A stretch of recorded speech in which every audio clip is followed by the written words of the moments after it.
So today I was going to talk about the various forms of appearance of populism.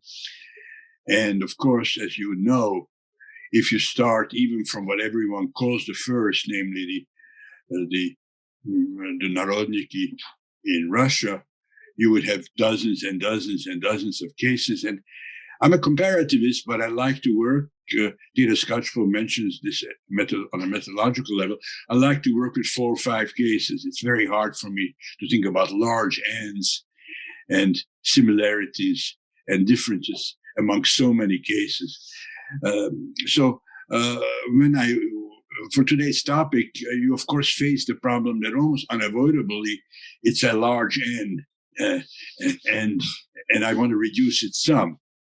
The way I reduce it is theoretically, which is how I do things. That's different than Skocpol's method, although she admits the priority of theory to comparison. I'm talking about her book on states and social revolutions, which is used in the other class. So I begin with theory, and the theory is a bizarre one, the theoretical concept, because structurally it is derived from Gino Germani, an Argentine analyst of populism, the book Authoritarianism, Fascism, and National Populism. And the specific formula is closer to a French book by Mini and Sorel on populism. And the actual argument is mine, but it is not entirely, has not been invented, has not popped out of my head like Athena from the head of Zeus. It is a result of synthesis in some obvious way. And the first step in the synthesis is Gino Germani. Talking about it for a moment, not in terms of the specific argument, but the structure, it has a very impressive structural feature, which is a 3-part causal analysis of the emergence of populism. And that 3-part has to do with, first, with a fundamental contradiction of modernity. The middle term has to do with emerging crises of representation. And the short term has to do with the mobilization process occurring in his idea, as far as he's concerned, in populism, primarily from below. Those are the 3 steps. Today, I neglect the second 2. Next time, I will turn to the second 2. I want to only focus on the first, where his idea is that the long-term contradiction on which all populisms, indeed all modern authoritarianism structurally rest, is the weakening of social integration through secularization. Pre-modern societies, all of them are integrated through various religious ideologies. It's true in the West as in the East as well. But secularization occurs and dramatically weakens the integrative force of religion. And so the search is on for substitutes, but it is tough to step in the place of God, and the substitutes are always easy to criticize, to secularize once again, and so on. And so a crisis of social integration, or at least a deep structural problem with social integration, is part of modernity, says Germani. I don't want to deny this on a cultural level, but I think for an interpretation of populism, which always focuses on the political domain, one also needs to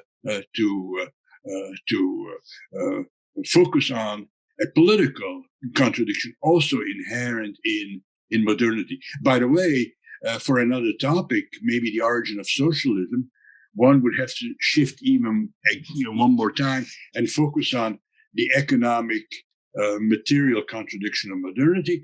There we don't have to be too original, because the Marxist tradition has always focused on this, the contradiction of a form of production which outstrips everything before it historically, allowing for the kind of emergence of a kind of abundance which was not known in previous societies ever. And yet, the poverty, the new forms of poverty, inequality, exploitation that are concomitant with this for Marx was always a fundamental contradiction. It will come up into the course along with the cultural dimension as we talk about different types of populism. But the political contradiction I have in mind is a different one than either this economic or the cultural one that Germani stresses. And that political contradiction is deep in the heart of modern democracy. It has to do with the origins of modern democracy, because it originates in two forms of struggle against absolutism. The form of struggle against absolutism, which is the older one, is based on constitutionalism. I mean, even the Magna Carta represents a kind of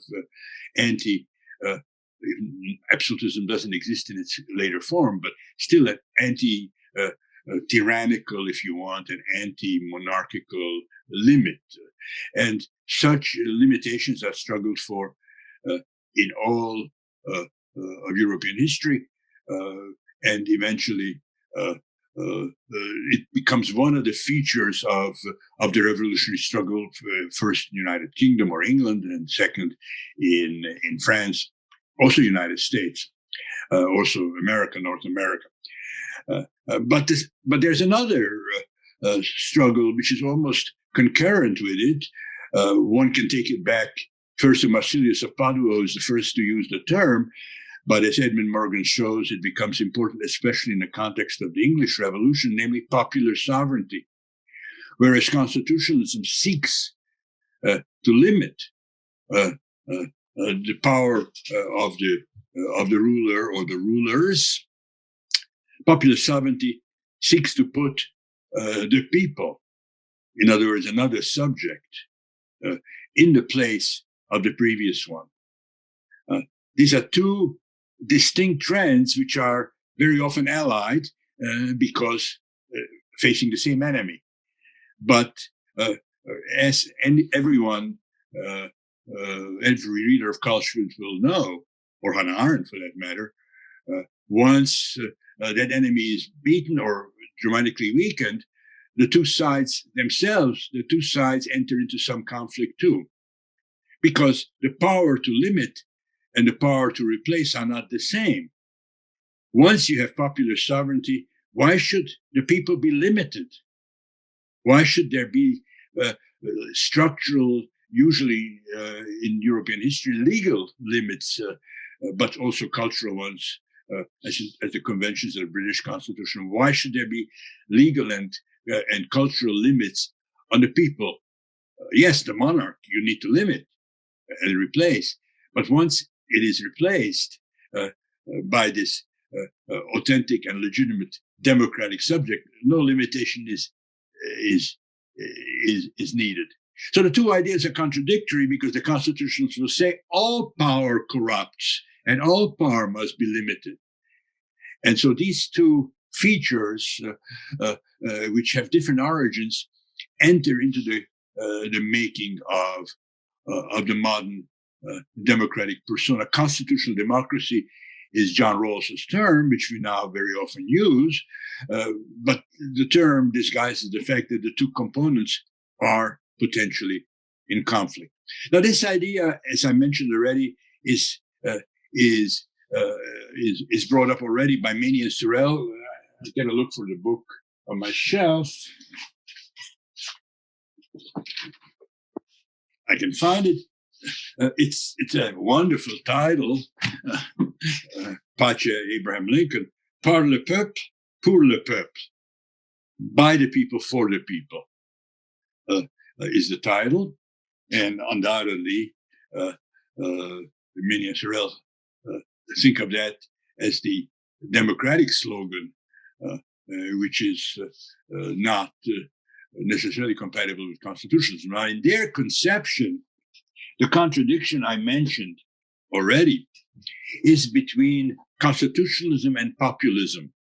That sounds good because the two terms have the same grammar then, but I reject that idea because it identifies democracy and populism, or popular sovereignty, as a significant ideological form of orientation with populism. I already mentioned last time when I tried to define the term that popular sovereignty plays a role for populism, but it is a particular interpretation of popular sovereignty, implying unity, implying will, and implying real presence.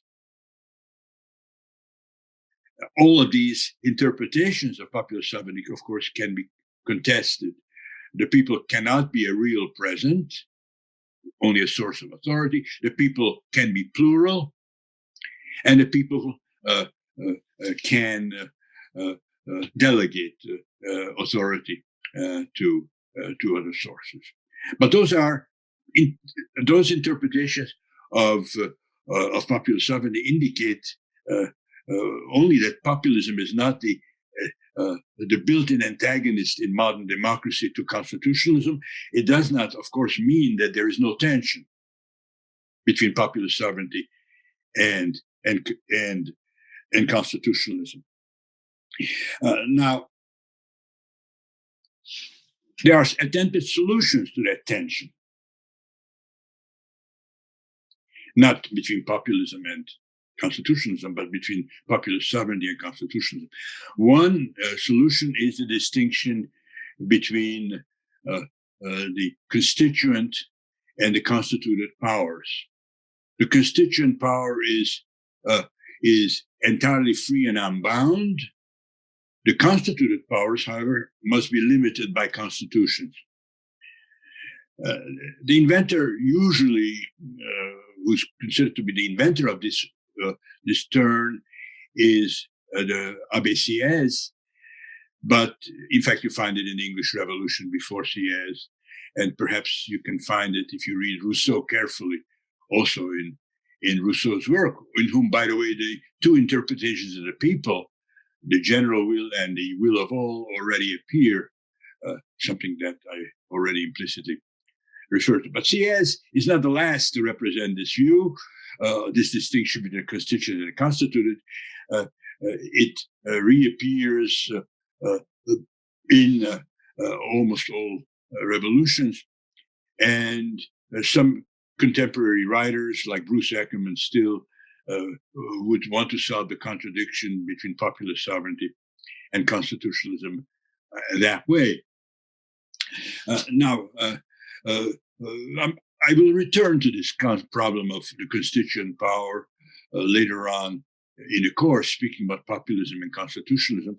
But the more important and the more famous solution, which is probably just as unstable as the distinction between constituted and constituent powers, is representation. Representation is also a way of trying to solve the conflict between popular sovereignty and constitutionalism. Popular sovereignty, because if representation worked well, then the representatives would really express the interests, the opinions of the popular, of the genuine sovereign. In that sense, though they're not present, they can be made present by representation. Think about the word even. Representation is making present of what is absent. But representation is also linked to constitutionalism, because no representative system, whether it is a parliamentary one or even a Soviet council model, is possible, think of federalism too, without constitutional rules. And that means, of course, that the representatives are given powers to do lots of things through constitutional rules. To legislate would be, of course, the most important, but controlling the executive and even the judiciary could be part of them. What I'm driving at is that representation is a potential solution of the problem of the conflict between popular sovereignty and constitutionalism, but it is also an unstable solution, because almost immediately the question arises, who do the representatives represent? Us or themselves? After all, they're a corporate body of some kind. We have controls over them once every 4 years, and maybe if we have recall, even more often. But still, the rest of the time, who knows what they do, right? Who knows what the actual consequences are of their actions? So representation is itself a solution, but a problematic one, and the historical response to that has been expanding it. But each time it is expanded, the problem comes up again. And I think it is here, above all, that the political source, the long-term structural source of populism is to be located. Some authors, to whom I will refer to later on in the course, Wayland is one, Roberts is another. They are both in the volume edited by Carlos de la Torre on global the handbook of global populism by Rutledge. I would argue that populism is always a phenomenon of a representation crisis.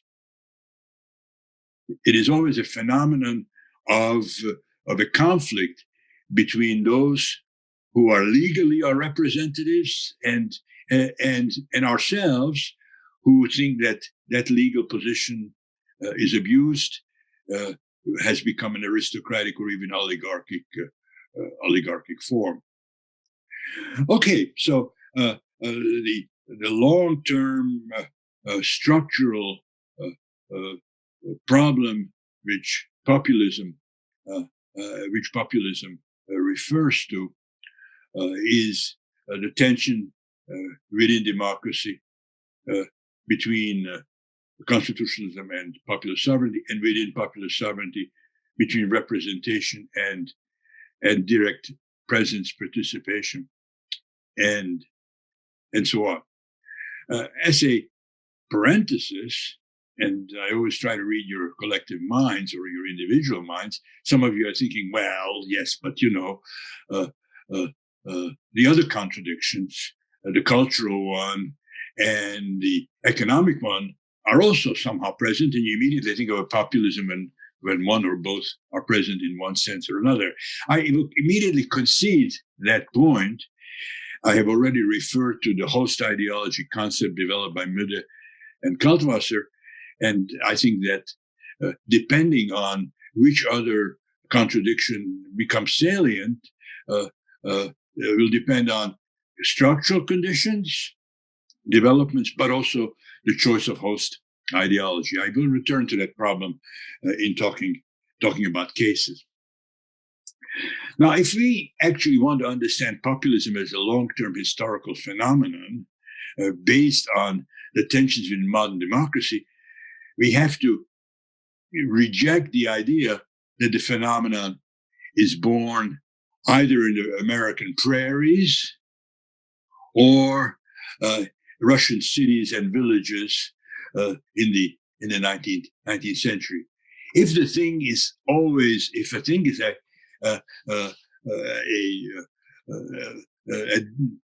function of an internal tension within modern democracy, the modern idea of democratic self-rule, then it should have been present earlier. Luckily for me, it's present. Some of these classes, I always mention the French Revolution. I'll return to the French Revolution in a second. But even the French Revolution is not the first. If you read Edmund Morgan's book, Inventing the People, I mean, after all, the very title indicates the possibility of populism. You will see that in the English Revolution of the 17th century, populism, or at least aspects of a populist discourse, if you want to put it only that way, are already present. Morgan indicates popular sovereignty to be based on a fiction, namely that the people is an actor, where it is heterogeneous and always internally full of conflicts. This is the Rousseauian problem of general will against the will of all. The will of all is real. The general will is a construct, a fiction, Morgan mentioned.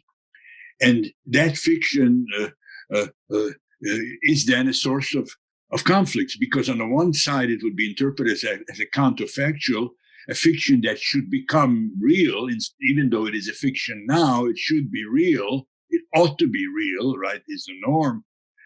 And at the same time, the realistic idea that it can never be real in the absolute sense, at least in a modern society of classes and of regions and of religions, different religions, and all the rest. So as a result, the idea of popular sovereignty, invented in Morgan's treatment by parliamentary representatives who wish to counterpose to the monarchy a sovereign equally powerful and even more legitimate, that idea becomes immediately a source of conflict. I'm not going to sum up any of the books I mentioned today in any kind of detail, but I just mentioned that in Morgan's book, those conflicts emerge from the outset, with the Long Parliament claiming to be the sovereign of England. It's not yet Britain, so I use the term England, not yet United Kingdom either, the sovereign of England. And then this is challenged from below by the New Model Army, which claims that the soldiers are much more representative of the British people, the English people, than Parliament. Cromwell eventually dissolves the Parliament, establishes a new Parliament, but begins to make claims of speaking for the people as a whole himself. So a kind of shift. And in between the shifts, there are other options too. The levelers, the diggers, propose other models of making the people present by universal suffrage. Some would include women already, some would not, and so on. So several models of people are in conflict. And in this sense, the discourse of the people against the elite, the idea of usurpation by elites in the name of the people and the need to oppose that, and even the idea of a unified spokesperson for the people, which Cromwell is the first to really pull off, appear in the English Revolution. So populism can be detected already in the English Revolution, in spite of the fact that, of course, other democratic ideas, which should not be called populist, and constitutionalist ideas are also co-present and in conflict with the populist notion. In the end, constitutionalism triumphs with the death of Cromwell, actually, until he's alive. The idea that he actually can speak for the people is never successfully challenged. To what extent is it a function of his military ability and all the rest? It's not important for us to decide. So then the French Revolution, of course, revives this way of thinking, but I think in a much more explicit and clear fashion, which is why Hannah Arendt, who doesn't mention the word populism, is able in several places of the book on revolution to actually conjure up a model which comes fairly close to the way we have defined the phenomenon. The real presence of the popular sovereign is part of it. The anti-elitism and the opposition to the usurpers of the people's will, the embodiment in a leader, whether Marat unsuccessfully or Robespierre for a certain point successfully, and perhaps most importantly, because this is what leads to the terror, the construction of the enemy, which is, as I said already last time, is an important component of unifying what is by nature not united at all, and is heterogeneous. That search for the enemies, as François Furet demonstrates, his analysis in the very important book Interpreting the French Revolution, fully corresponds to Hannah Arendt, but gives it a kind of time sequence showing that the roots of Robespierre's populism, if you want to call it that, and dictatorship are already there during the very first phase of the revolution, realized only gradually. Perhaps the war and the king's treason are the efficient causes, because had the king not been so treasonous and collaborated with the foreign powers, had all the powers of Europe not together attacked the one France, the constitutionalist government could have been consolidated, based even as it was on a property, on a form of representation based on property qualifications. But it could have survived. But given the international threat, given the needs to mobilize all of France and not just a privileged part, given the betrayal of an important component of the constitutionalist system, the constitutional system is overthrown, and it is then that the populist feature really comes into play.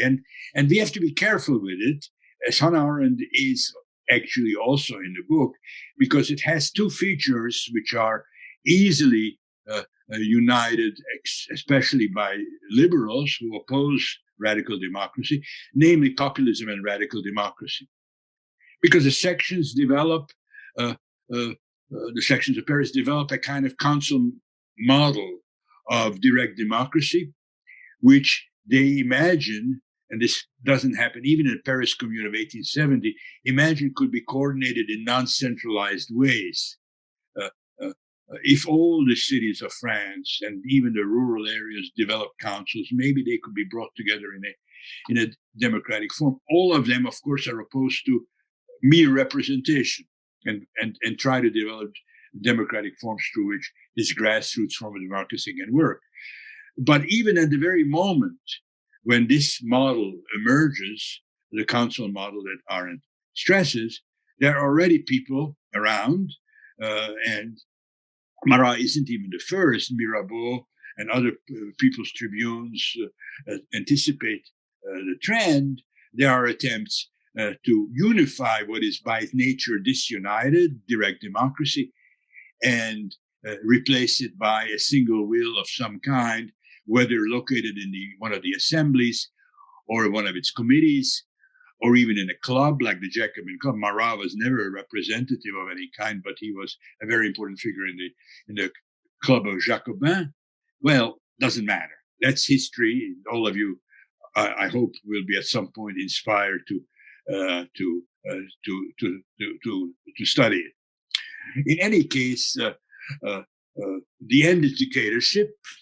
Amazingly enough, not one dictatorship, which fails within 2 years, that of the Committee of Public Safety and Robespierre, but two, Napoleon Bonaparte, rides in a way the same horse. It's a funny joke because he was a general and did ride a horse, but in this case, it is the horse of populist discourse. Le pouvoir constituant, c'est moi. Very bad French, Hungarian accent, but doesn't matter. The constituent power, that's me. Think about Chavez, even worse Spanish, yo soy Venezuela. This discourse begins with Napoleon. Robespierre didn't dare to use it quite in that way, even though he treated himself as that voice. And that's because he wanted to establish constitutional government. Ultimately, he thought of the populist dictatorship of himself and the committee as a transitory phenomenon for the war. Napoleon didn't think of it as transitory at all. He wanted to establish a new pattern in France for all the future, unsuccessful also that he was. So these two moments make me think, and I hope you agree with me, that the thing does not just start in Russia.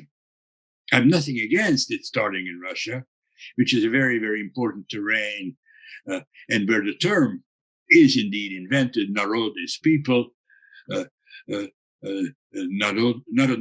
Correct me, or Narodnichestvo is the term for populism.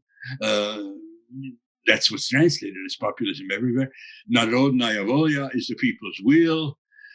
These terms are indeed extremely important in Russia. And why Russia?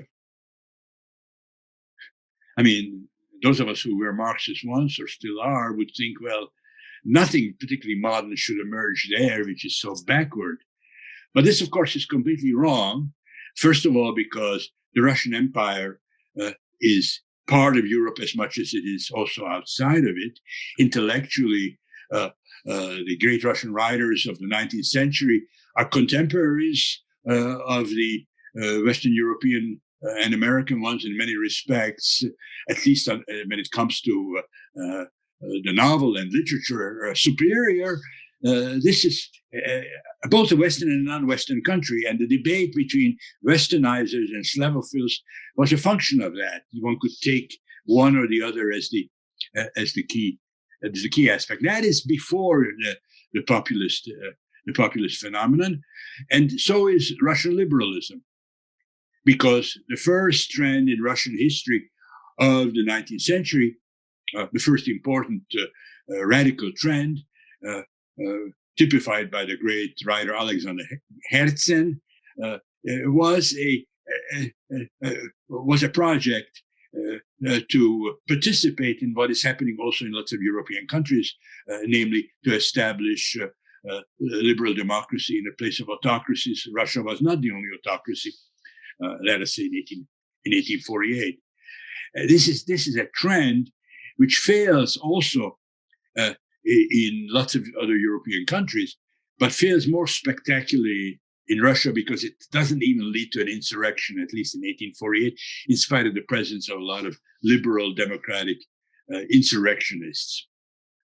A total failure, and perhaps this is a confirmation also of the fact that Russia is part of Europe, but it is not part of it. And in that sense, significant differences exist. Even Herzen or Gerzen knows or postulates that the road to liberal democracy in Russia will have to rely on Russian institutions. He's the very first to stress the Obshchina, the peasant commune, as a possible vehicle for the formation of a revolution challenge. Elsewhere, too, the 1848 involved peasant uprisings, but in Russia it had to be primarily that. The urban aspect could not be really trusted since it was still, in Herzen's mind, underdeveloped. This idea then, of course, is taken up by the populists. But the populists are not only going to be using the host ideology of liberal democracy, to use the language I introduced in the course, they were also going to use the host ideology of socialism.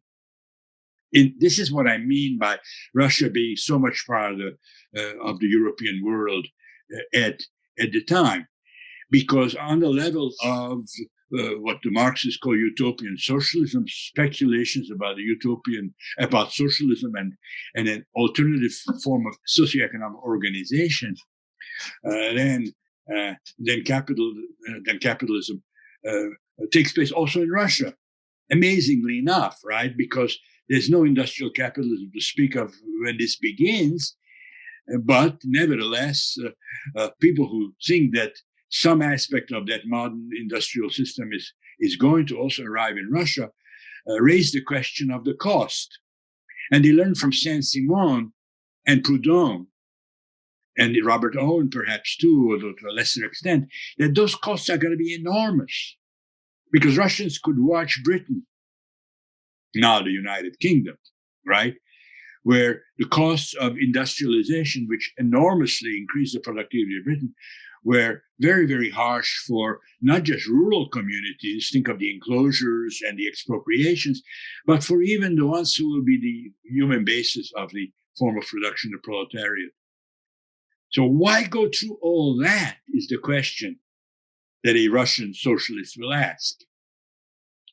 And here Gerzen's idea comes in handy. We don't have to, because we got primitive forms of socialism here already.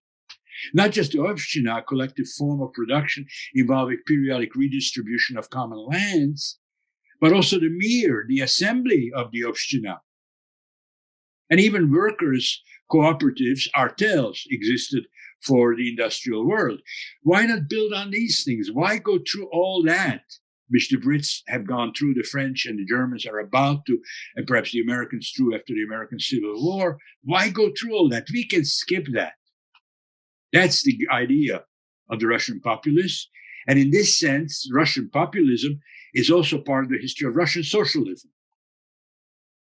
Are they socialists? Are they populists? Well, the concept of host ideology allows us to raise that question. It's a very serious question for Chernyshevsky.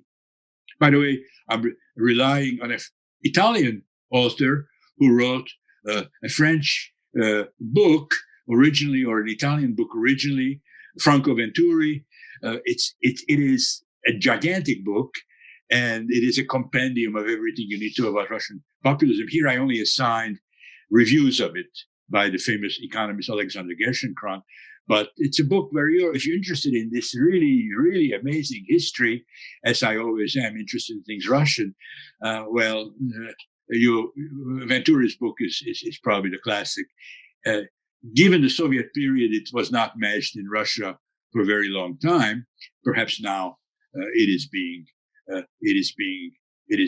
matched. Venturi is the name, and you see it in the Gerschenkron review. Now, what Venturi then tells us, and the reviews stress, both Isaiah Berlin's introduction and Gerschenkron's review stress, that once you postulate this idea of skipping a stage, then you're going to face a question which, since Lenin, we call the organizational question, or the question "Что делать?"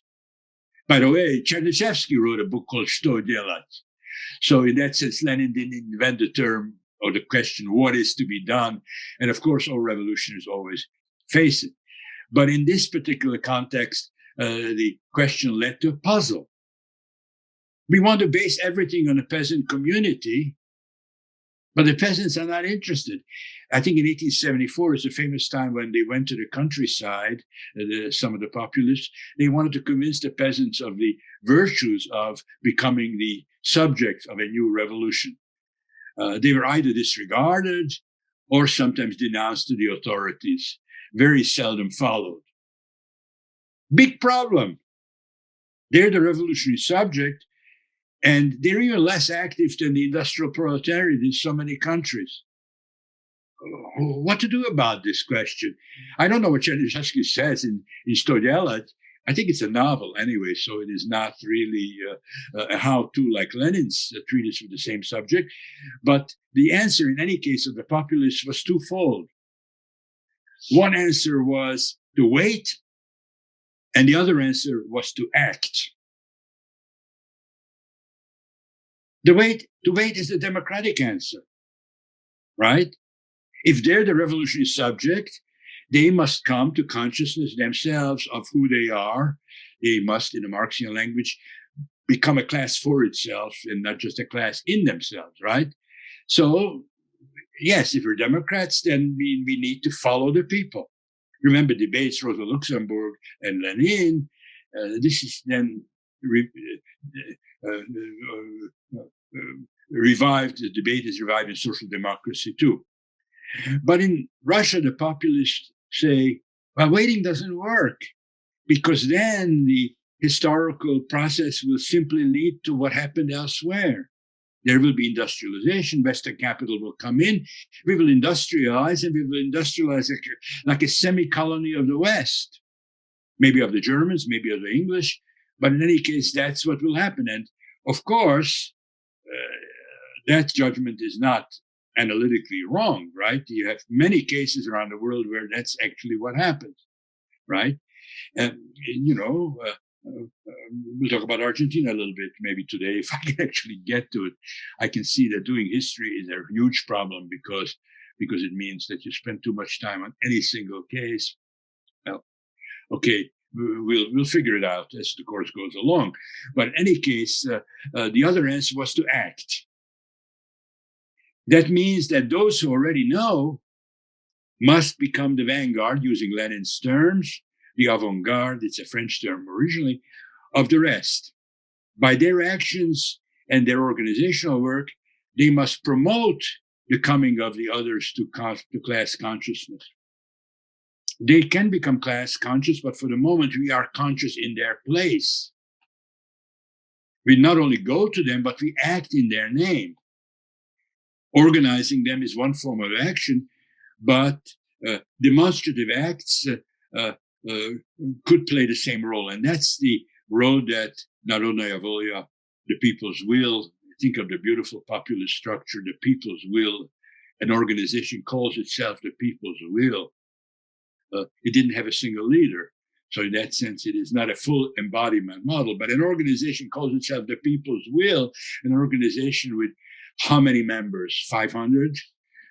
Maybe even fewer than that. But it can act.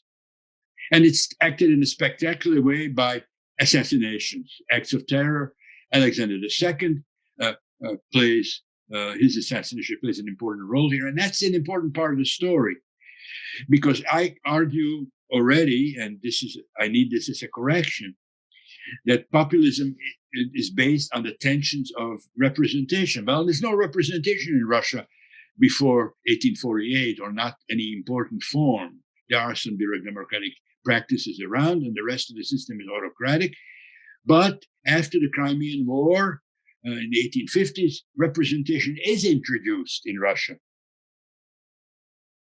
The Zemstvo, which become local bodies of political representation. And the idea of the liberals is that in the end, there will be a national Zemstvo.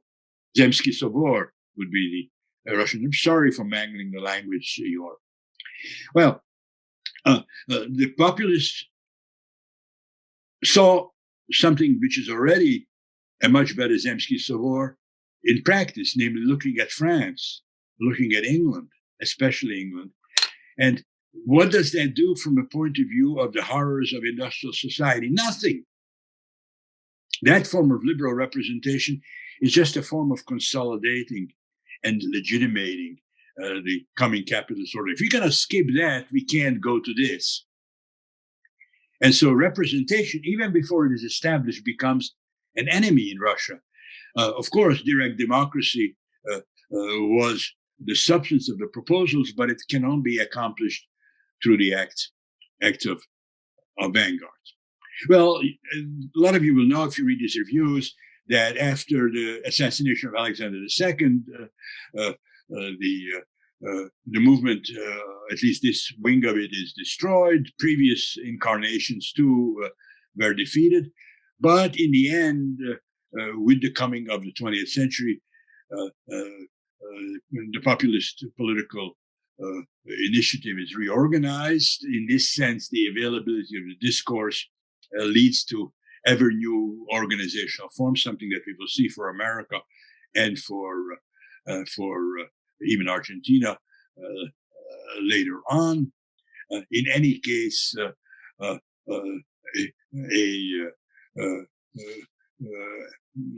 a party does emerge in the early 20th century, the revolutionary socialists, who for a time hold on to the vanguard elitist notions, but then they split along, again, the same lines, democratic as against vanguard-oriented. Interestingly, the same split will occur also in Russian social democracy. That should not concern us.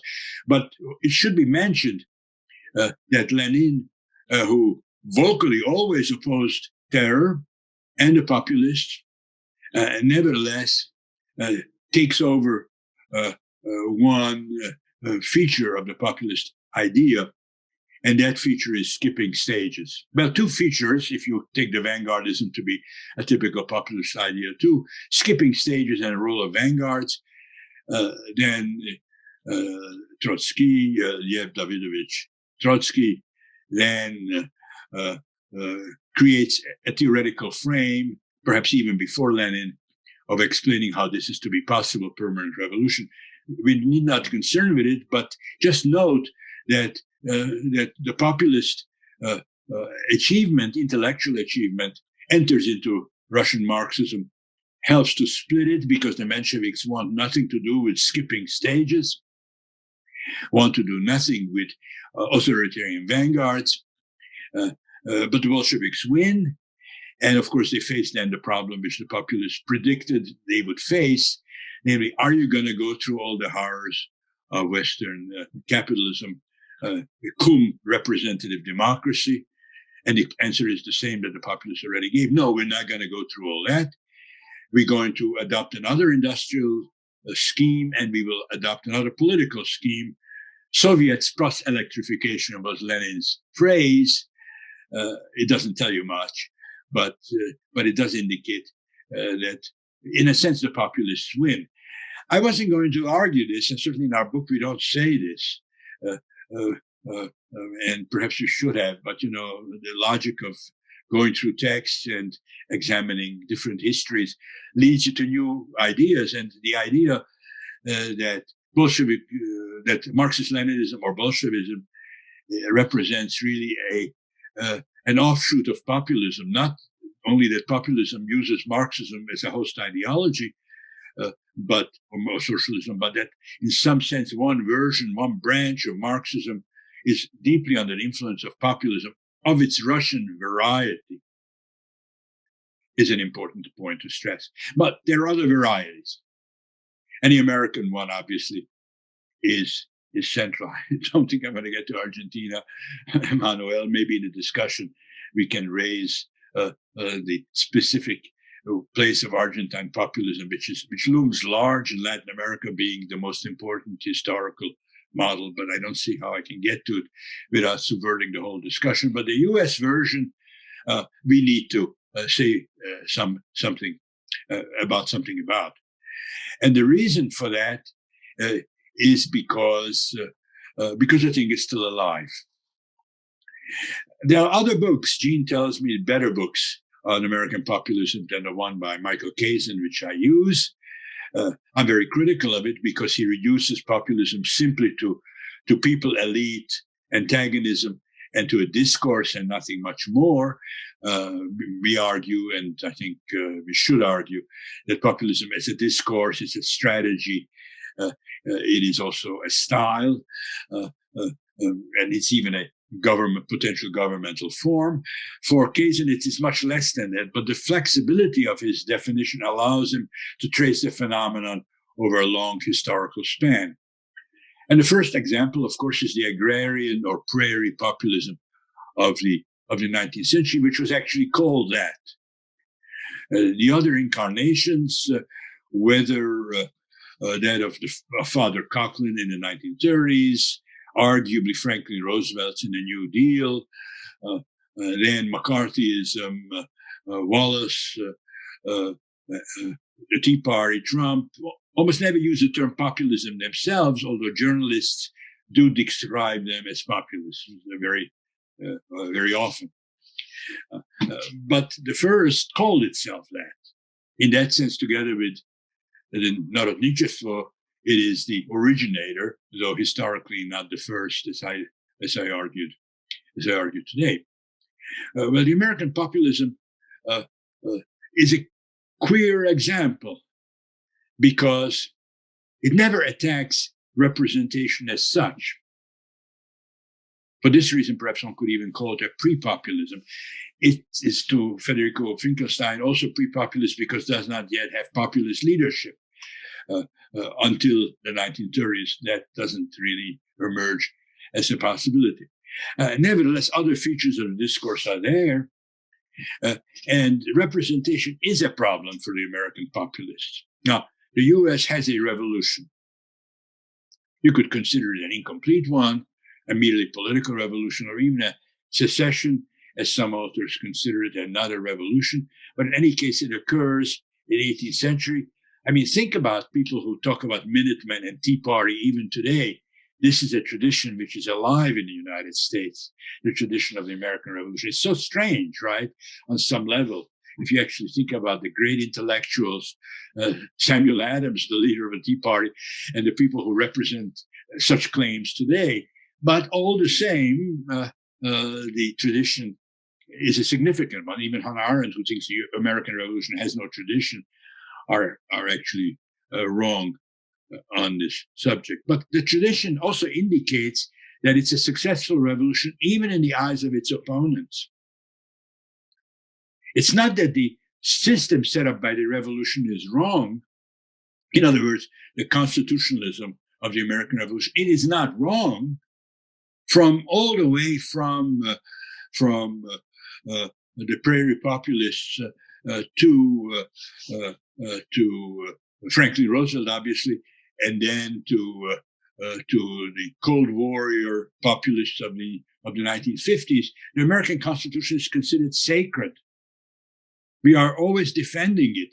Even the people in the Capitol building on January 6th, imagine they were there on behalf of the Constitution because the usurpation occurred by the others. They were fighting against usurpation. They were not the usurpers themselves, as some of us here might imagine or think rightly. But they were defending the Constitution. The constitutional frame is sacred also to the American populists. And it was renewed even in the eyes of the northern ones after the Civil War. It was renewed. And in that sense, the promise of the Civil War for the northern populists, at least, was a better democracy. There were even attempts by some northern populists to make links to the African American community. In the South, it was different. They thought the Confederacy was that promise. And so it is, in one case, the failure of Reconstruction, in the other case, the failure of the Confederacy that brought different people together. But they came to agree that the system of the 1870s and after, often referred to as the Gilded Age, was not true representation. How could it be true representation when it creates such inequality between the exploiters and the common people?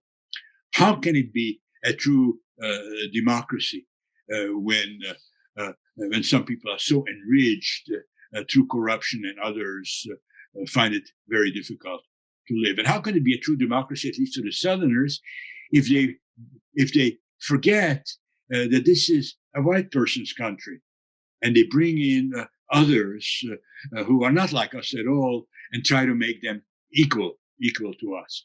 This is an unresolved tension within American populism, and of course in the United States since on the issue of race. But still, the parties that dominate after 1870, the Republicans and the Democrats, are denounced, and they're denounced by both sides. So you need a new movement, eventually a new party. The People's Party becomes that vehicle. Now, I'm not going to go through this history, which is itself fascinating. Kazin does not give a really detailed analysis of it, and maybe probably better books. But the one thing that you notice is that some elements of what I describe as populism on a definition level are present, some are absent. The common people valorize the thing against the elite, present. The idea of an enemy, the elite, or in the South to some extent the elite and the underclass. In the North, actually, the immigrants became also an enemy.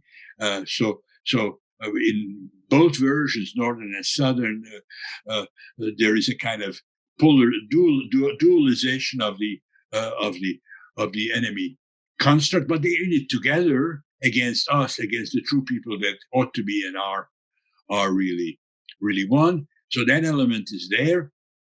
On the other hand, there is no leader. Yes, William Jennings Bryan runs in an election in which he does relatively well. And there are a few other figures who speak to large masses of people, but there's no single person. It's a grassroots movement with a variety of leaders, variety of perspectives, not intellectuals, as in the Russian case, but often politicians or clergymen, because in the United States, that's what really distinguished individuals from the ordinary flock of the common people. And there's no constituent interest.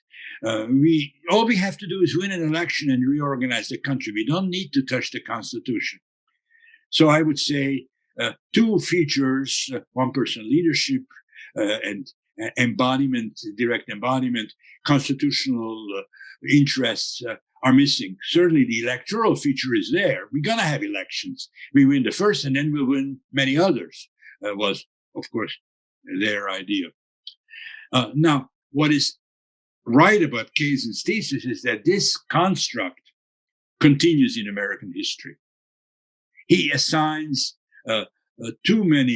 he assigns the same construct to too many different political trends, and we need not follow him in considering Richard Nixon or Barack Obama as particularly populist, but the form does appear in different settings, and allows for reconstitution in new organizational forms. The most interesting one, and I will stop with this one, is Father Coughlin.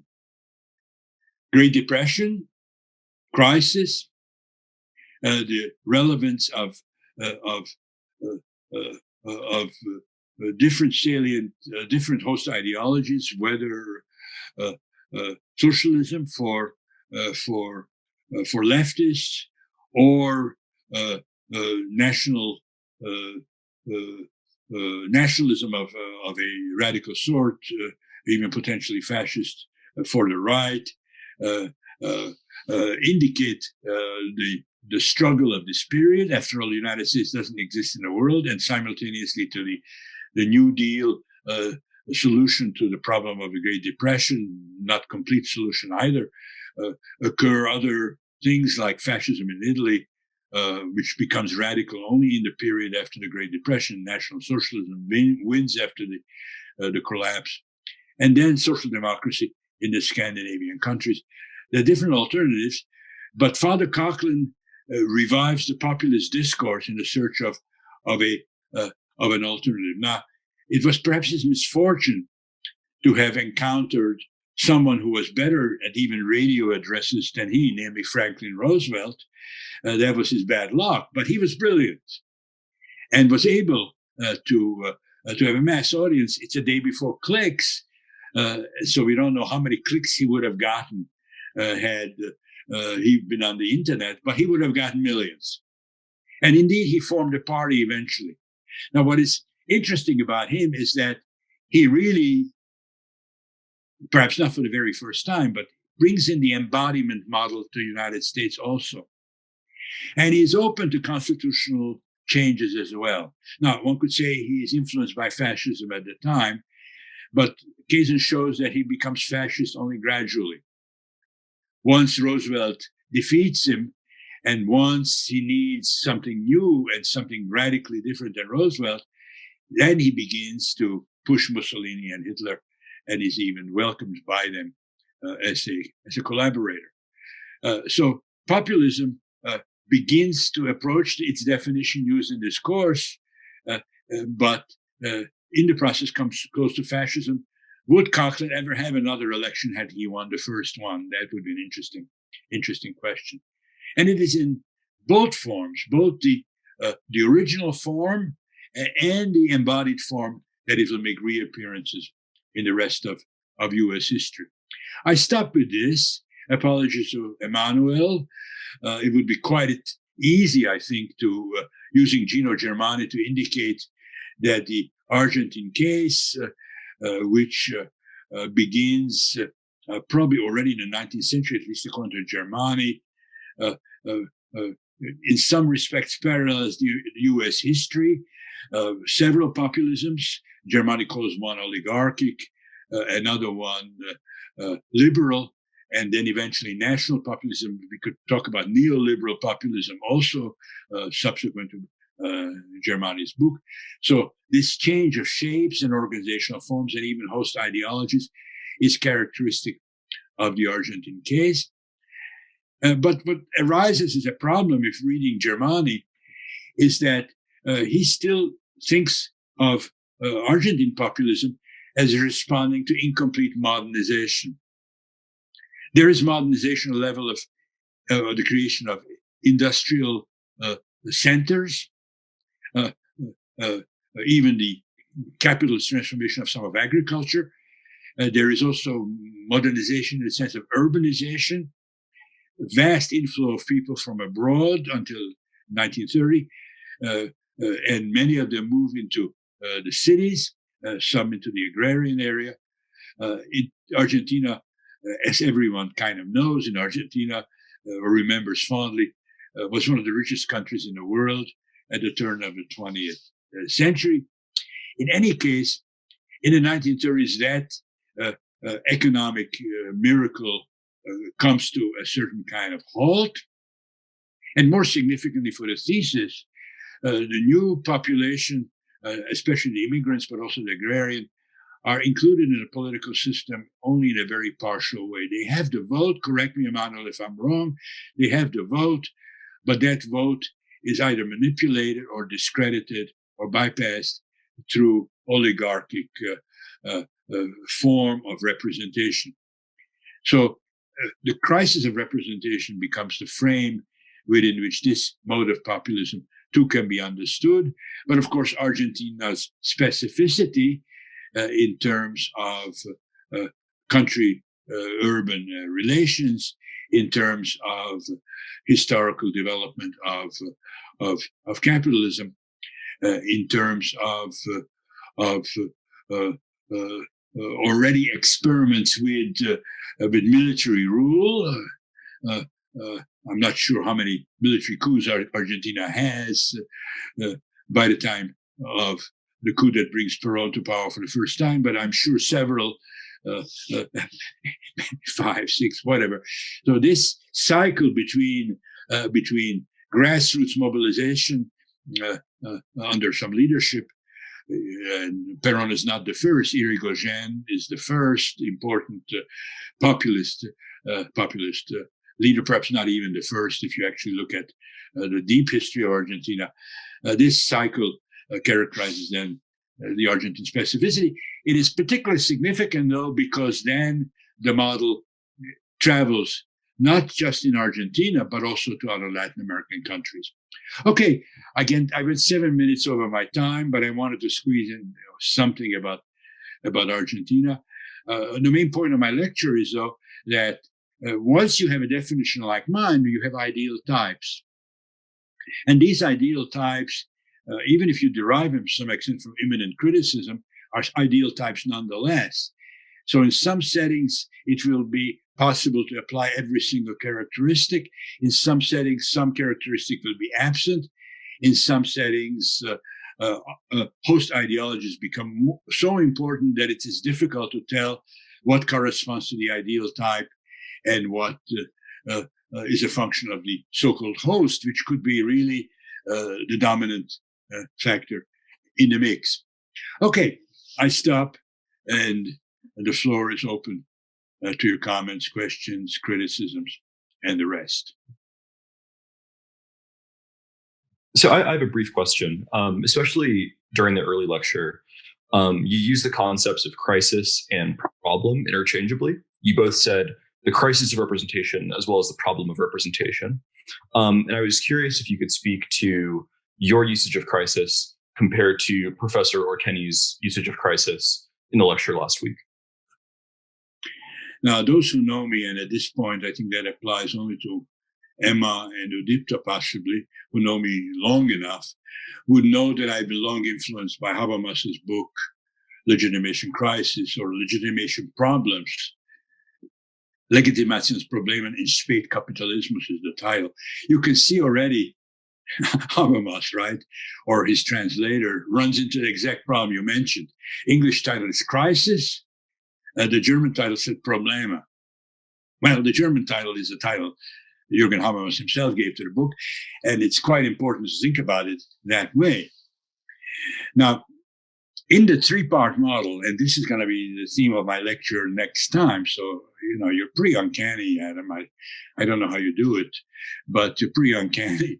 In the three-part model, I put the structural thing I talked today to the long term, but it's not just long, it's always there. I put problemen, or problems, in the middle term, and I put crises in the short term. That's a formal attempt to resolve your problem, right? Because it means that in terms of what for example,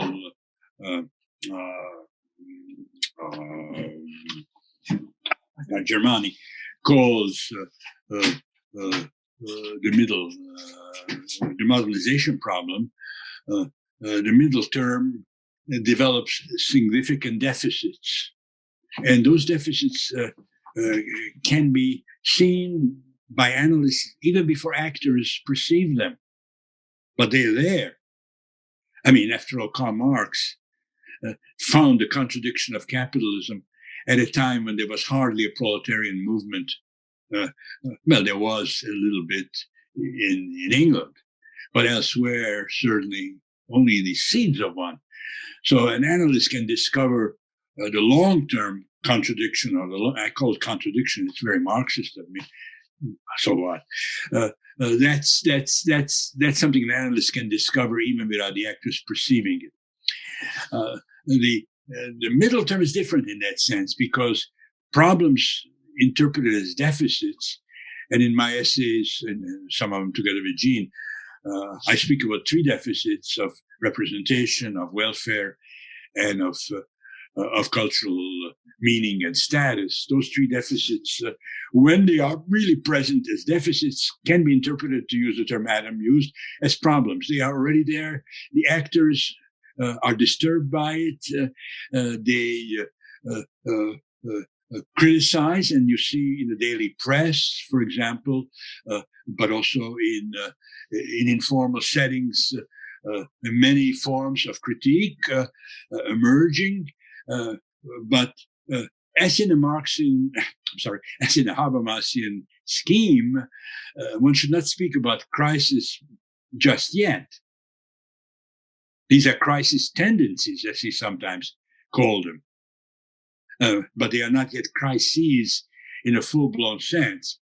In the full-blown sense, what is a crisis requires also actors who begin to intervene into the problem area, given whatever it is. In this sense, you have an interesting reversal of cause and effect, because to some extent, we always have a tendency to imagine that it is the crisis tendency that produces the actor. That may be true, but it is the actor, to an important extent, that helps to produce the crisis on the basis of a crisis tendency. And so, in the case of populism, too, we should be able to make distinctions. Germani does, and this is pretty much his scheme, between the underlying contradiction, the fundamental problem it creates for representation, which is the middle term I use, and then the critique of representation in such a way that a new form of representation or an alternative to the representative system becomes a viable option on the political stage. And that's the answer. I know it sounds like I worked it out in advance, and I did, but Adam doesn't know that. And in that sense, I think his question really points to a difficulty. And then, of course, linguistically, I violate this need scheme, and sometimes talk about crisis when I talk about crisis tendency, and sometimes I make the actor simply a response to something which is already there and is already happening.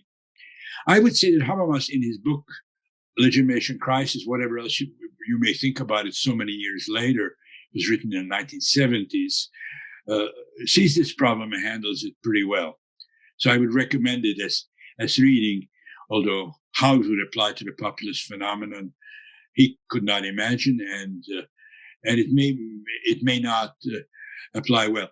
Some people speak about supply and demand in the case of populism, and the same problem comes up there.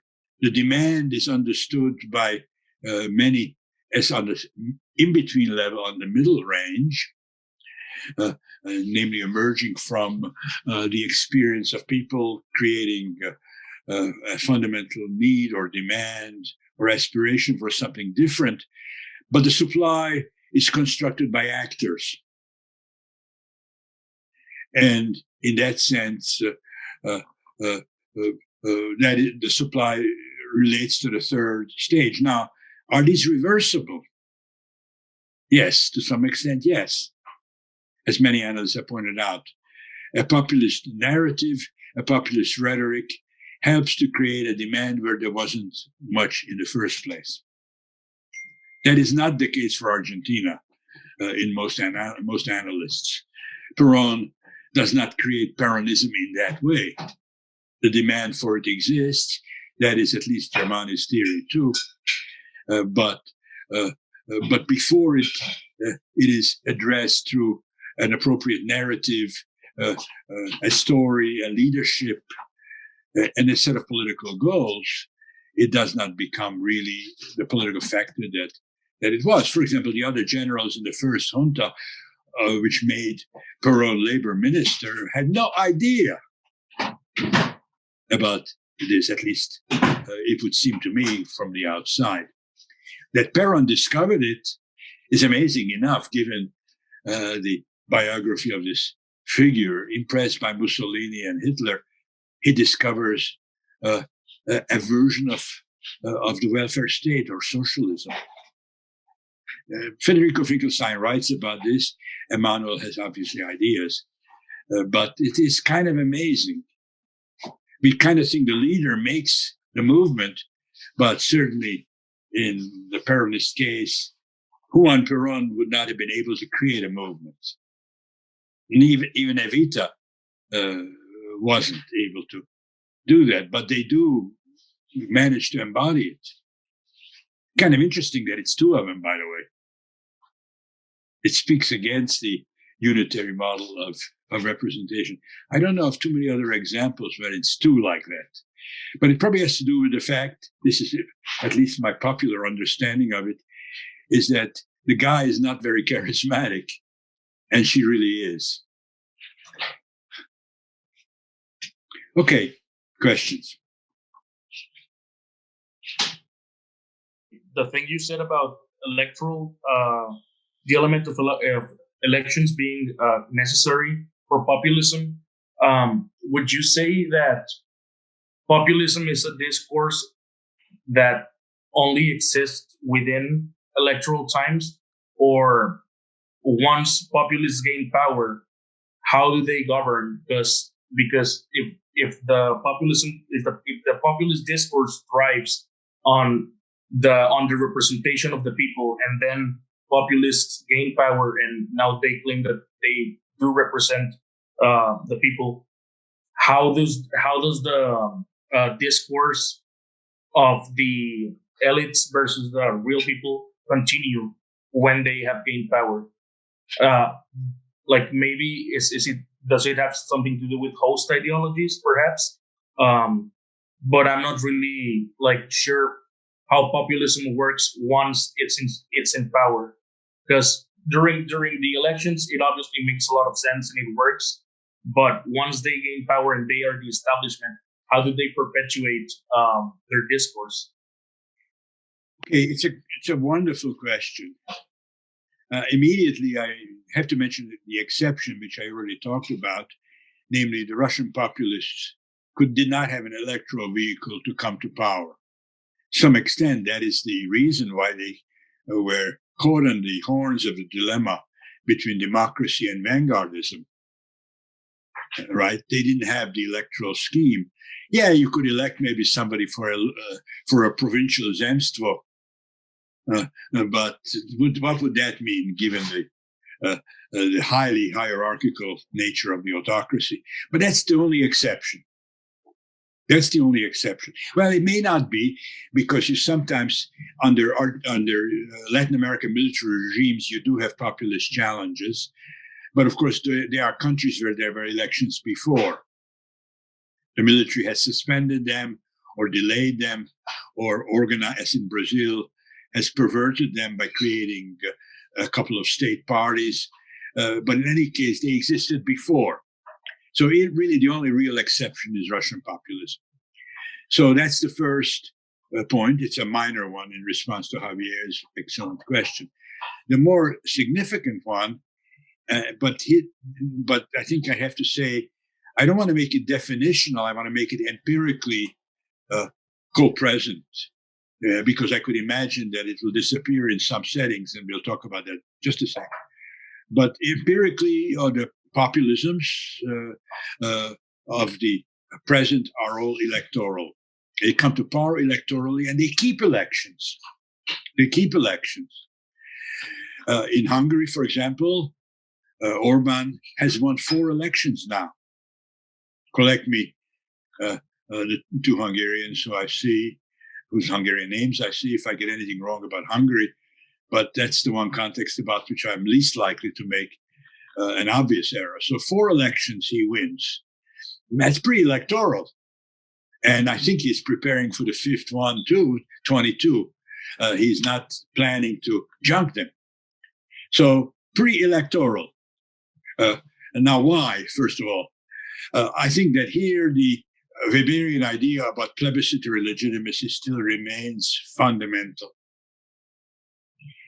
If you claim plebiscitary legitimacy, I am the people, got to be tested. Anybody can come around. Arato can say, I am the American people or the Hungarian people. Yeah, I'll come to Budapest and I will say, Barbara, én vagyok a magyar nép. How will that work? I can say it in good Hungarian, although maybe the rest of my speech will make some grammatical errors and so on, and that will unmask me immediately. Anybody can make such a claim. You have to be able to make it work, right? Which means first, I mentioned Evita already, you have to be able to get people of large numbers to actually identify with that claim. And even then, it's not everybody. It got to be tested. So elections are the tests. By the way, plebiscites are even better tests. Because elections, you vote for representatives, you can lose one election in a city, you can win it in the countryside. What's the outcome? Who knows? A plebiscite makes the whole country vote together. You got some problem in a case like Hungary, where you have to kind of decide, even then, who are the voters? Are Hungarians in Slovakia, Transylvania, Vojvodina, are they going to get to vote? I think the Fidesz position is yes, they are. They don't all want to. So even then, you have a problem in a plebiscite. But voting becomes a way of confirming the plebiscitary legitimacy. So it's significant. Voting is also a risk. Madame Indira Gandhi found that out, Udipta 78, I think, right? When she was sure that the daughter of Nehru could not lose an election, right? And she was actually representing the people not only on the level of dynastic aspects, but also responded to their social aspirations of radical change in a system which was still, to an important extent, imprisoned by the past. Yet she lost, and she lost over the democracy issue. So elections carry a risk, Javier, and populists got to deal with the risk. One way of dealing with it is to monkey around with the electoral rule. Well, you could create an electoral rule which would say that one district of, say, Hungary, which is particularly Fidesz-oriented, gets to decide the election, but that's unacceptable. You have to have some kind of universal rule. But there are different electoral rules, and they could actually influence the electoral outcome. So one tool is monkeying around with the electoral rule. Another tool is to monkey around with the media. For modern elections, after all, control over the media becomes central. So a struggle to control the media becomes absolutely definitional and fundamental for populist leaderships. And you see this everywhere. Left-right populism are no different. Struggle for the media, they wish to control it. They want to depict the news presented on alternative media as fake news, as controlled by oligarchies of the past and all the rest. This is entirely common, and this is a second tool. Yet even that may not be foolproof. So what may happen, and you saw a caricatural form of it in the United States, is that when an election has taken place, you denounce it. I don't know about Mr. López Obrador's claim many years ago now that the election was actually won by him, and yet he lost by 5 million votes or whatever it was. Was it true or was it not? In Mexico at that time, I don't want to be too U.S.-centric. Maybe there was a possibility of that happening. But in any case, he didn't know that he won either. Now, Trump in the United States making that claim was really, to most of us, a joke. And yet it was made. So you can lose an election and claim you won it anyway, and then, of course, carry out some means. And you see this in some settings. Venezuela is an interesting, very interesting case. Not Chavez, but Maduro has pulled this off by claiming that, after all, the regime is always in a constituent moment, and constituent assembly would be the more legitimate way of representing the people, and the rules for electing it have to be similar to what Mr. Chavez himself organized back in, I guess, 99. Correct me if I get the date wrong. But in any case, that election then was won by Maduro. And so an election happened, but it was illegitimate. The assembly does not count. It is the election of a constituent assembly that really should matter. So that will be a third tool. And then eventually, once no version of a mixed system or a hybrid system works for you, you could opt for a fully authoritarian system. In this sense, Javier's question is legitimate in terms of some of the experiences. Maduro is on a borderline for exactly that type of shift.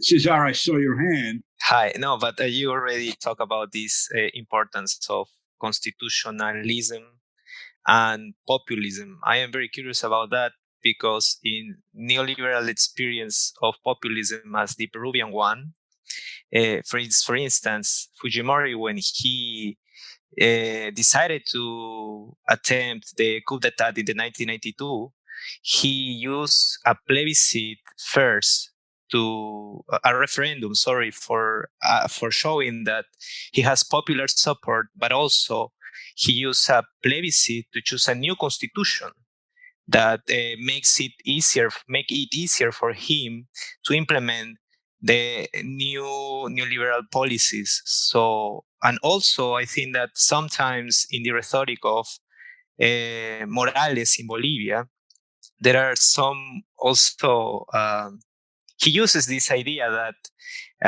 we are not only strongly supported by the population, but also we are legitimated by the juridic apparatus. So we have this new constitution, and we modify this constitution also to show that we are in the margins of law. So how are in the different cases of populism, this relationship between these actions, or the way that the populist leadership behaves, and the instrumentalization of this juridical apparatus, says constitutions or something like that? The constitutional interest, as empirically present for almost all populisms, as a distinction from state socialism or from fascism, especially from fascism, that is an important distinction. Now, you picked Fujimori, but certainly you could have picked Peron. Emmanuel Peron makes a new constitution in the 50s, right? I don't know the exact date now offhand. 49, yeah. 49. Okay, so you already see in the granddaddy of Latin American populism, Peronism, and you will find it, I think, in the programs of APRA, and you will find it in Vargas. Vargas made a new constitution in the 30s. in Brazil. So the more left-leaning versions still do it. And clearly, the coming into power of the new neo-socialist populisms in the Andean republics, Bolivia, Ecuador, and Venezuela, involves a constitution-making episode in each case. Now, this is logical. If you actually think that the representative system is oligarchic by definition, you may wish to not just replace the incumbents, but replace the system. And this is part and parcel of Ernesto Laclau's idea of populism being foundational politics and not just politics in a normal sense. U.S. populism, I mentioned it, is exceptional here because of its veneration of the original Constitution, rarely the Constitution of the post-Civil War, which is significantly different. But in any case, that's the exception in this case, U.S. populism. Now, of course, I know that we have now these wonderful Polish colleagues here. You could say, well, the Polish government has not replaced the constitution of which republic now? I'm losing track. Number 3, the constitution of the 3rd or the 4th republic in Poland. But that is because, as Mr. Kaczynski would tell you himself, is because we're unable to do so given the constitutional structure which we're in. Now, Fujimori doesn't obey that structure, right? He actually carries out an autogolpe. He violates it. But in the European Union, that would be more of a problem to just break out of your constitutional straitjackets. Orban does not. Orban uses the constitution-making rules of the Constitution of 1989-90 to create the Constitution of 2011.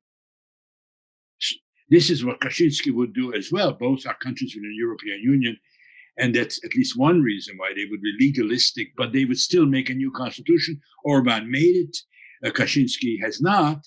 Kaczynski is forced to use the next best thing, namely to take the interpreter of the constitution and totally change it, replace it. This is Mr. Zagorski's argument on the Polish populist constitutionalism, so-called. But in any case, that interest is very general, if not entirely universal, and it logically follows from the populist self-understanding as well as my definition. If you actually think about Trumpism for a second and realize that it's the U.S. constitutional structure that inhibited its successful formation of the government as a populist government. If you think about it, you may actually come to the conclusion that federalism, that was what someone in the other session asked about, but also the separation of powers. All the courts, in spite of their having been packed already by Trump, voted against him in the 60-odd cases where he challenged the election. So, yes, it works for Mr. Kaczynski and the Polish government, at least so far, but already Trump ran into a problem that even court packing is not sufficient to control the interpretation of the Constitution. So the idea that you should replace that Constitution should be on their lips. In the US, it's very difficult to get to that point because of the religion of the Constitution. But in Poland, I'm sure Joanna and Novak can correct me, but I'm sure that the position of the ruling party is that we would create a constitution of the 4th or the 5th Republic, whatever the number is, if we could. We should. And they had such a program even. Because the constitution of the current republic was a result of a corrupt bargain between Reds and Pinks. We need to replace it. But we cannot do it through a coup d'etat or the golpe or some other authoritarian means. But the idea is there, and it should be there logically, even in the U.S.-American setting. Okay, next person. I just got a brief comment. You made me think. I'm trying to gather my thoughts, but in a way, what you're saying, and if this is the case, I agree that populism might have authoritarian tendencies, but in a way, once they become fully authoritarian, they stop being populist.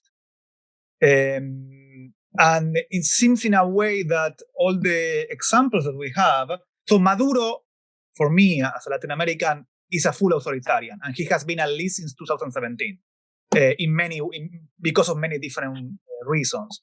But what you are saying that there's always something that might stop the populist, either the movement or the leader, from acquiring a more authoritarian role. And even in examples that are more difficult to think today as populist, we see it. So Charles de Gaulle became the savior of France twice, more or less, at least practically and symbolically. And when he wanted to reform the constitution again in 1968, he was stopped by a referendum. FDR in 1937, he tried to pack the Supreme Court in order to actually have his own, to stop to promote the New Deal.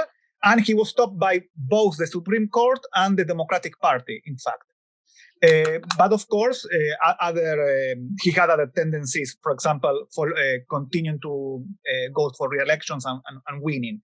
Probably he would have been stopped when he would have lost an election if he would have not died, I imagine.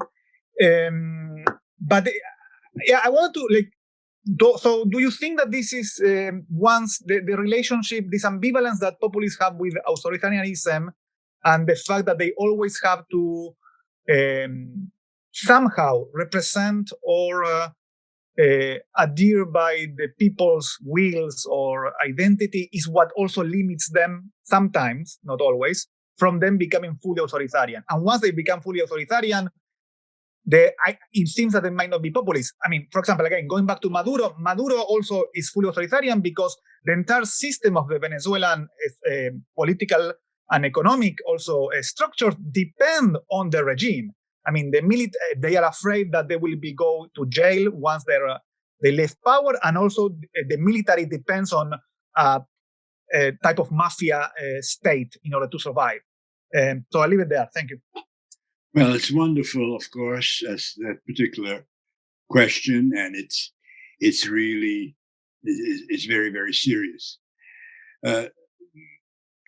Fascism is outside the democratic imaginary, no question about that.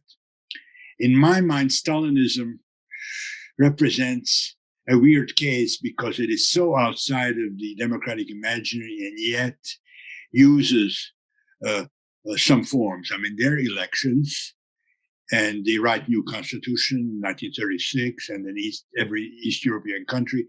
So in some way, dealing with ideal types, Stalinism is pretty borderline, although it is very authoritarian, perhaps totalitarian, and so on. Now, of course, if we put populism within the democratic imaginary, that must have consequences, which is what you're arguing. It cannot just be verbal stuff like for Stalin, right? It really means that you got to take it seriously in some way. Even Maduro elects a constituent assembly, which comes out of a tradition of democratic practice, both in Latin America, Venezuela itself, and of course, historically. So in some ways, the thing has to have consequences that you are within that imaginary. And your legitimacy depends on being within that imaginary. And legitimacy, no follower of Max Weber would think that it is something that you can just establish verbally without doing anything. So you must do something. And having elections is one of those things that you do. But of course, they cannot be entirely free and fair if you also have the interest in incumbents preserving their power. So you must play around with elections, but you still have to have them. And as long as you have them, say Hungary 2022, they can be lost. So that's, of course, already one consequence. And if you want to get rid of them altogether, can you stay within the populist persona? But this is only one dimension, because the constitutional issue is significant too. I mean, on some level, if you read the constitutions, well, Peru would be, in this respect, quite different than Venezuela or Ecuador, especially Bolivia. You will see authoritarianism institutionalized, plebiscitary components strengthened, but in the left-wing versions, direct democracy being introduced as well. Many things, many direct democratic devices in Venezuela, and ethno-democratic devices in the Bolivian case.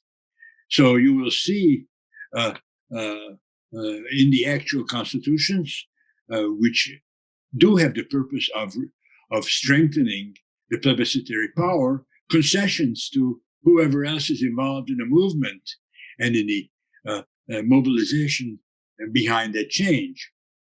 In this sense, then, the question is how viable, how vibrant will these other components be within those constitutions, and won't they represent difficulties? And I think the answer is they will always represent problems and difficulties. So, interestingly, almost every populist constitutionalism involves the reservation of constant constitutional change. That's true for Orban and true for Chavez. You establish a constitution and you begin to change it the same day almost. Orban, I see Barbara agrees with me, Orban did this from the outset. And this, I think, Chavez did from the outset too. One of the features is you have a referendum on a constitution, and when it's passed, you add additional articles to it of a constitutional structure on which you don't have a referendum. A wonderful trick. How come you can get away with it? Well, you do get away with it, and at least those two examples show. And then the amending process begins.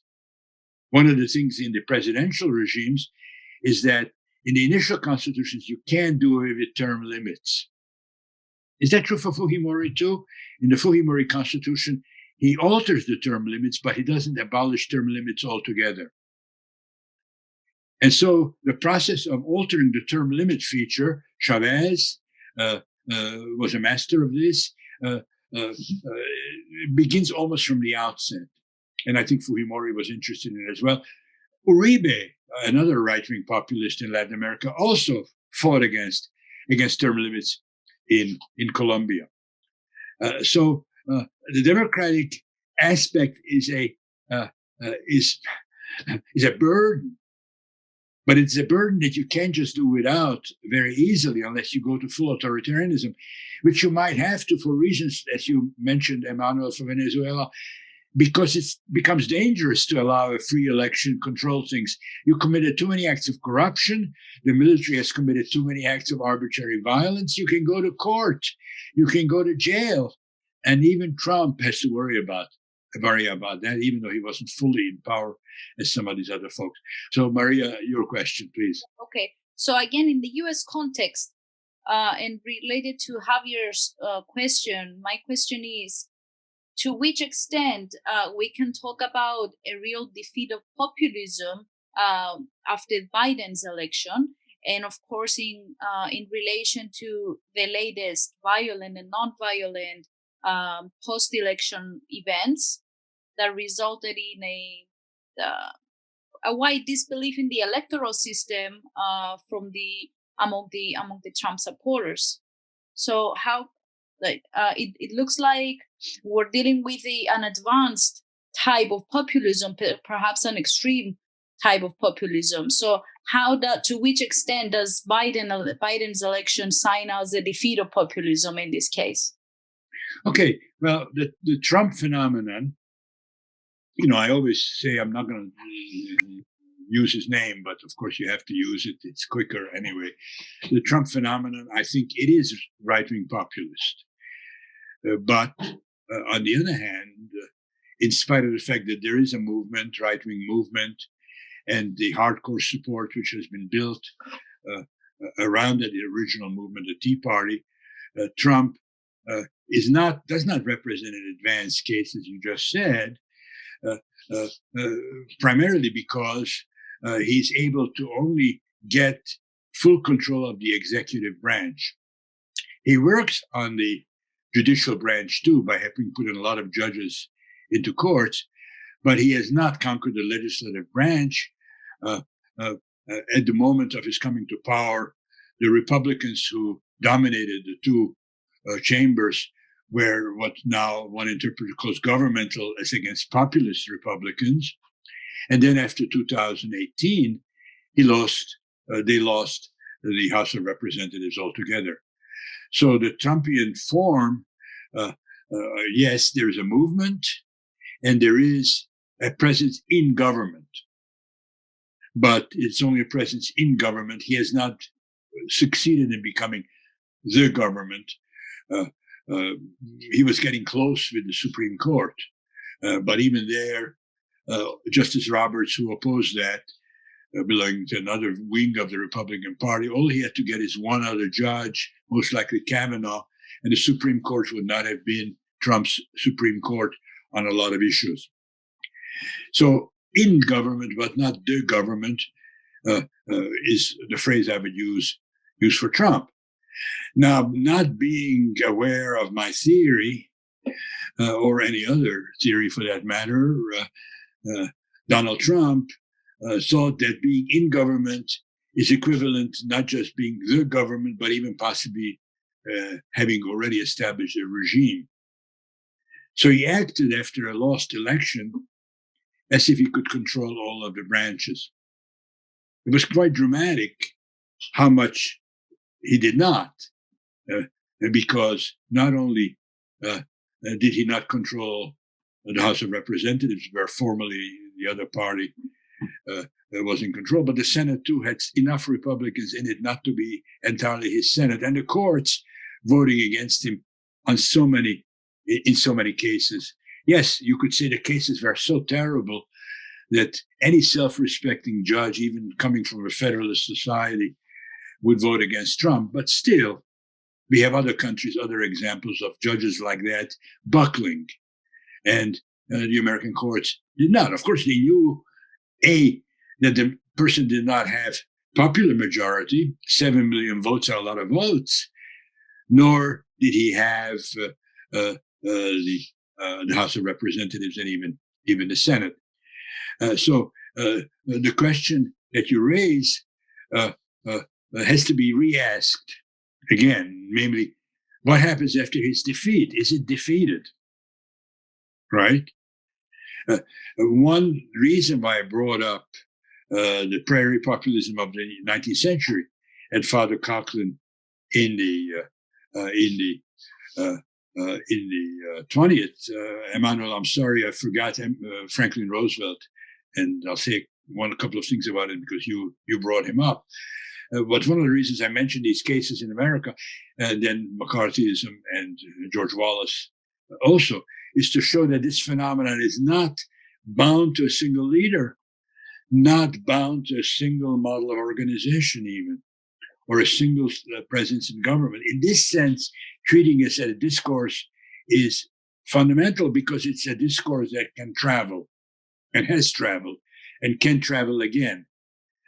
In this sense, then, the discourse is still there. And perhaps the events of January 6th strengthened it for a milieu. Is the person, the leader, strengthened? Well, that we don't know. It looks like he will survive the impeachment thing, but whether the Republican Party is going to be controlled by him and the other people close to him, given his weakness in matters of organization and personnel policy that has been demonstrated through his presidency, one has reason to doubt that he can control this. But won't somebody else be able to control it if the discourse is present? Are there chances of that? And remember, the institutions have been to some extent restructured by Trump. Can they all be purged? Well, the courts not so easily. So what happens? Can the thing be revived again? And what would the Biden presidency have to do to make sure it doesn't happen? Well, I think that means, on the one side, institutional work, because you cannot pass any law in the United States without using the institutions to an important extent. But it also means responding to the demands. And in this case, to the demands which are linked more to the host ideology of welfarism, or perhaps status loss and status orientation, or whatever. So the Biden administration has to worry not only about the institutions, but also about responding to the demand. And that's going to be hard to do both, because the institutional method is going to interfere with responding to the popular needs and demands. Yeah, that's the task. Both have to be done. Now, I said I will return to Roosevelt because Emmanuel mentioned Roosevelt, and he's an interesting case because he engaged in court packing. He indeed successfully packed the court, not through the court packing scheme, but through attrition and through the fact that he was reelected 3 times. Gave him a lot of judges to appoint. Now, the mere fact that he was reelected the 3rd time meant that he was doing what some populist leaders do too. Namely, in the US, it wasn't constitutionalized, the 2-term at that time, nor even incorporated in a statute. It was just a custom, following George Washington's model. But he violated that custom, a convention of the Constitution, we could say, pretty dramatically. And so in this sense, FDR has some of the characteristics of a populist leader. Moreover, he uses the media, the modern media, like populist leaders do, except more effectively than his populist competitors. Now, this was not yet the contemporary media, but the radio was a powerful tool for Mussolini and Goebbels too. And Roosevelt was really good at that. Very American in the approach, fireside chats, everyday language, not yelling and screaming like you would hear in Germany at the same time. But it was very effective. And had it been just the population, he would have won the battle against the court as well. It's the institutions that he could not bring to his interest, but he respected them. He didn't say that we, like Fujimori, that we need, since I have 65% of the support of the population, we can just have a referendum on a new constitution, which gives the president new powers and weakens the powers of the other branches dramatically. He was loyal to the Constitution too. That's a peculiarity of U.S. populism, though. Does this make him a non-populist? Well, Germany uses the term liberal populist for Irigoyen. Was FDR a liberal populist? Because some populist features were present, some were not. But loyalty to the constitutional setting was a clear characteristic. And then came the war. And then he didn't have to worry about, because under conditions of a total war, he didn't have to worry about the Supreme Court very much, or for that matter, the legislature. Yes, the Supreme Court he did have to worry about. Korematsu, right? 3 of his own judges he appointed voted against him in Korematsu. Emmanuel's dissertation, right? An extraordinary emergency measure against Japanese Americans, widely supported in the population.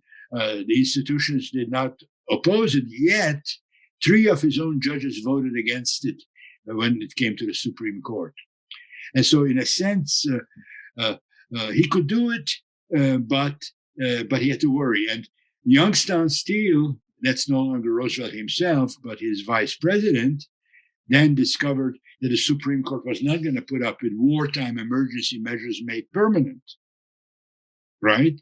Emanuel is the expert in these law cases, but I think he will agree that that in the U.S. the institutionalism remained strong, and even a populist like Roosevelt and Truman, who was kind of little populist, certainly into the Cold War version of it to some extent, was not able to overcome the resistance of the institutions.